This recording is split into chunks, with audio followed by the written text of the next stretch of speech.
जिंदगी की कहानी दुख और हर्ष की होती है, कीमत जीत की नहीं संघर्ष की होती है। लेकिन मतलब ये क्या होता है, आई मिस भी एक ही होता है, मगर इतना ध्यान देगा कि ए का प्रयोग हम लोग वहां करेंगे जो शब्द जो नाउन सिंगुलर हो।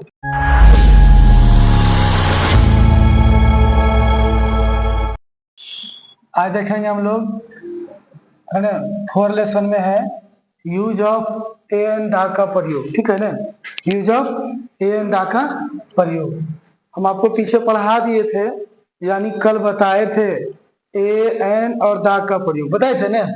आज देखिए हम लोग को जो है ट्रांसलेशन में पढ़ना पड़ रहा है, फायदा करेगा। देखिए कैसे फायदा करेगा, यूज ऑफ ए एंड दा का प्रयोग। ठीक है, आइए हम आप लोग को पीछे बताए थे सर कि जब दो मीनिंग या दो शब्दों के बीच में अगर ऑफ आ जाए उसका हिंदी उल्टा करेंगे। देखिए यहाँ पर ऑफ आ गया कि नहीं आ गया।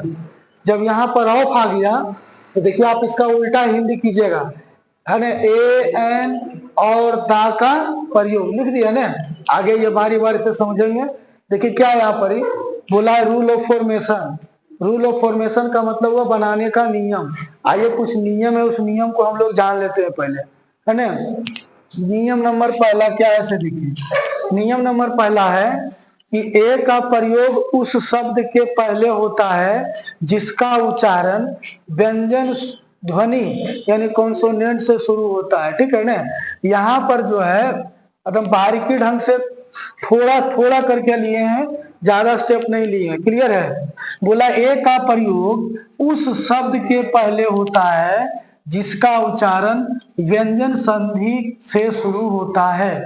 व्यंजन संधि यानी यहाँ पर देखो कॉन्सोनेंट लिखा हुआ है, तो व्यंजन संधि यानी कॉन्सोनेंट आप लोग को पता होना चाहिए, है ना। टोटल जो आपका वर्ण है कुल मिला करके 48 पढ़ते हैं, है ना। ऐसे कुल मिला करके 53 होता है, समझिए ना।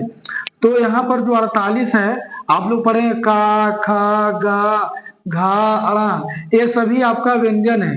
देखिएगा स्वर्ण वर्ण कौन होता है, आ, आकारा, हर्षई, त्रिगई, ये आपका स्वर्ण वर्ण होता है। इसको छोड़कर जो भी बचा वो व्यंजन हो जाएगा। क्लियर है, तो आप लोग को ये पता होना चाहिए सारी व्यंजन है, ये आप अथी ये स्वर है, ये व्यंजन है। तो वही यहाँ पर बोल रहा है कि ए का प्रयोग उस शब्द के पहले करेंगे जिसका उच्चारण व्यंजन संधि यानी कॉन्सोनेंट से शुरू होता है। जैसे देखिए यहाँ पर लिख रहे हैं COW, ये जो शब्द देख रहे हैं आप, काऊ मतलब गाय, यहाँ पर देखिए काऊ मतलब गाय यानी सी से शुरू है सर, यानी सी यहाँ पर जो आप देख रहे हैं ये आपका जो है ना, आपका जो है व्यंजन संधि के अंतर्गत आता है, ना कि, है ना, आपका स्वर संधि के अंतर्गत आता है। जैसे कहने के मतलब काऊ, यहाँ पर देखो लिख रहे हैं काऊ, यानी का आया है तो ये व्यंजन में आ गया सर, इसीलिए इसके इस काऊ के आगे क्या लगेगा, ए लगेगा।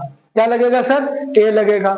ठीक उसी प्रकार से आयन का प्रयोग उस शब्द के पहले होगा जिसका उच्चारण स्वर्ण ध्वनि यानी स्वर्ण व्यंजन यानी स्वर्ण ध्वनि साउंड यानी वॉल्यूम साउंड के शुरू होता है। कोई भी मीनिंग हो, जैसे देखिए यहाँ पर लिखा हुआ है ऑक्स, तो ऑक्स का देखो लिखेंगे आप ऑक्स, तो यानी आय आ गया। देखिए यहाँ पर ही ये जो है आपका स्वर्ण संधि यानी स्वर्ण आपका जो व्यंजन है उसके साथ देखिए यहाँ पर आ गया, इसके लिए आयन लगेगा। क्या लगेगा, आयन लगेगा। इतना याद रखेंगे कि व्यंजन ध्वनि के साथ ए का प्रयोग होता है और आपका जो है स्वर ध्वनि के साथ आयन का प्रयोग होता है।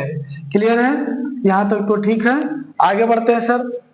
एन का प्रयोग सिंगुलर काउंटेबल यानी एक वचन गण्य संज्ञा के पहले होता है। यानी एन का प्रयोग हम वहां करेंगे जो सिंगुलर का बोल कराता हो, सिंगुलर का यानी एक वचन का बोल कराता हो, उसी के पहले हम लोग जो है एन का प्रयोग करेंगे। यानी सिंगुलर रहेगा तबे ना एन का प्रयोग करेंगे। ए मतलब एक ही होता है, आयन मिस भी एक ही होता है, मगर इतना ध्यान देगा कि एन का प्रयोग हम लोग वहां करेंगे जो शब्द जो नाउन सिंगुलर हो। ठीक है ना, यहाँ पर आप लोग को पता चल गया। देखिए आप लोग को पीछे लिखाए थे नाउन 2 प्रकार के होते हैं, एक काउंटेबल एक अनकाउंटेबल। काउंटेबल मतलब गण्य संज्ञा, है ना, जिसकी गिनती की जाए, गण्य संज्ञा जिसकी गिनती नहीं किया जाए, अगण्य संज्ञा। तो गिनती की संज्ञा जो गिनती करेंगे उसी के साथ हम लोग एन का प्रयोग करेंगे, और जिसकी गिनती नहीं करेंगे उसके साथ एन का प्रयोग नहीं करेंगे, है ना जी। जैसे गिनती में आप कर सकते हैं कलम, कॉपी, गाय, बकरी, है ना, घर, मोटरसाइकिल, ये सब। तो जिसकी गिनती करेंगे उसके आगे यानी उस शब्द के आगे एन का प्रयोग करेंगे। ठीक उसी प्रकार से देखिए चौथा नंबर जस्ट इसी का उल्टा है।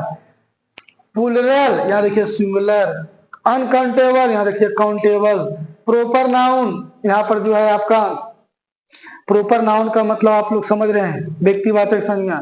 बोर्ड है प्लूरल नहीं होना चाहिए, अनकाउंटेबल जिसकी गिनती नहीं की जाए, तो जैसे दूध, दही, तो ये सब के साथ एन का प्रयोग नहीं करेंगे। क्लियर है। जैसे एक दूध, एक चाय, ये सब नहीं होता है। तो जिसकी गिनती नहीं करेंगे उसके साथ एन का प्रयोग नहीं करेंगे, यही तो लिखा हुआ है। पांचवा पॉइंट रूल ऑफ फॉर्मेशन में पांचवा आ जाएगा, यदि नाउन के पहले एडजेक्टिव हो तो उसके साथ एन का प्रयोग करेंगे। एडजेक्टिव से पहले हम आपको बता दिए थे ग्रामर में, एडजेक्टिव का हिंदी होता है विशेषण। क्या होता है सर? विशेषण। विशेषण का मतलब हुआ, है ना जी, किसी वस्तु, है ना, का बड़ाई करना। जैसे देखिए यहाँ पर लिखे हम कलम, क्या लिखे हैं? कलम। तो अब यहाँ पर कलम लिखे तो कलम कैसा है? लाल। तो लाल कलम, यानी यहाँ पर ये जो लाल आया है यही आपका क्या है? एडजेक्टिव है। क्या है सर? एडजेक्टिव है। जैसे देखिए यहाँ पर लिखा रहता है ना जी, लिखा रहता है तुम चोर हो, तुम चोर हो। तो यह एक वाक्य है, मगर तुम चोर हो या तुम एक चोर हो, ठीक है ना। मगर यहाँ पर आपको अगर लिख देता है तुम, है ना जी, बड़ा चोर हो, तुम कितना क्या हो? बड़ा चोर हो। तो बड़ा जो है यहाँ पर चोर को बड़ाई किया गया कि तुम बड़ा चोर हो, इसीलिए यह एडजेक्टिव हो गया। तो वही बोल रहा है कि एडजेक्टिव से पहले ए का प्रयोग होता है। क्लियर है। तो यहाँ पर आप लोग को पता चल गया होगा। जैसे हम आप लोग को बता देते हैं, है ना जी। जैसे देखिए यहाँ पर लिखे हम तुम, है ना जी, तुम एक, है ना, तुम एक बड़ा चोर हो, तुम एक क्या हो? बड़ा चोर हो। तो तुम का मीनिंग क्या हो जाएगा? यू, है ना जी। ट्रांसलेशन उल्टा बनता है आर, है ना जी। एक बड़ा चोर हो तो ए यहाँ हो जाएगा बिग, और THIEF, थिप। देखिए तो ये थिप के पहले क्या आया है? एडजेक्टिव। थिप के पहले एडजेक्टिव आया है, और ठीक एडजेक्टिव के पहले ए का प्रयोग होता है। यहाँ पर भी वही बात बोला है कि नाउन के पहले यदि एडजेक्टिव आ जाए, देखिए थिप मतलब चोर, चोर क्या है? नाउन है, और नाउन के पहले एडजेक्टिव आया, और वही बोल रहा है कि एडजेक्टिव के पहले ए का प्रयोग होगा। देखिए एडजेक्टिव का पहले ए का प्रयोग हो गया। तो याद रखेंगे एडजेक्टिव के पहले, है ना, ए का प्रयोग करेंगे। अगला है ना, छठा नंबर में, यदि नाउन के पहले एडवर्ब और एडजेक्टिव हो तो एन का प्रयोग, है ना, एडजेक्टिव के पहले होगा। देखिए हम बताते हैं चीज यहां से, कहाँ रखे जी, यहां पर देखना क्या देखेगा से, देखिए बोल रहा है ना कि कोई नाउन के पहले एडवर्ब या एडजेक्टिव। एडवर्ब का हिंदी हम आपको लिखाए थे, अब पढ़ाए भी हैं ग्रामर में, क्रिया विशेषण। तो जी सर, क्रिया विशेषण। और यहाँ पर एडजेक्टिव मतलब क्या होता है? विशेषण। अभी हम अपने आपको एग्जाम्पल्स देकर के बताया कि तुम एक बड़ा चोर हो, तो यहाँ पर जो है एडजेक्टिव से पहले ए का प्रयोग होगा। एडवर्ब जो है सर क्रिया विशेषण किसको कहते हैं? तो क्रिया का विशेषण, यानी क्रिया का बड़ाई करना। जैसे देखो तुम, है ना जी, तुम पढ़ते हो, तुम पढ़ते हो, तो तुम पढ़ते हो, और यहाँ पर लिख देगा तुम धीरे धीरे पढ़ते हो। तुम कैसे पढ़ते हो? धीरे धीरे। ये जो पढ़ना देख रहे हैं वो क्रिया है, और क्रिया के पहले जो आया तुम पढ़ते कैसे हो? धीरे धीरे। क्रिया का बड़ाई करना, क्रिया का बड़ाई करना ही एडवर्ब कहलाता है। यानी यहाँ पर यही चीज बोल रहा है कि यदि, है ना जी, आपका जो है एडवर्ब के पहले अगर लिखना रहे ए या एन, है ना जी, तो यहाँ पर आपको जो है एडवर्ब का पहले लिखा जाता है, या एडजेक्टिव आ जाए तो एडजेक्टिव के पहले ही लिखेंगे, एन का प्रयोग करेंगे। तो ए आपका हो गया पॉइंट नंबर 6 आगे देख ले।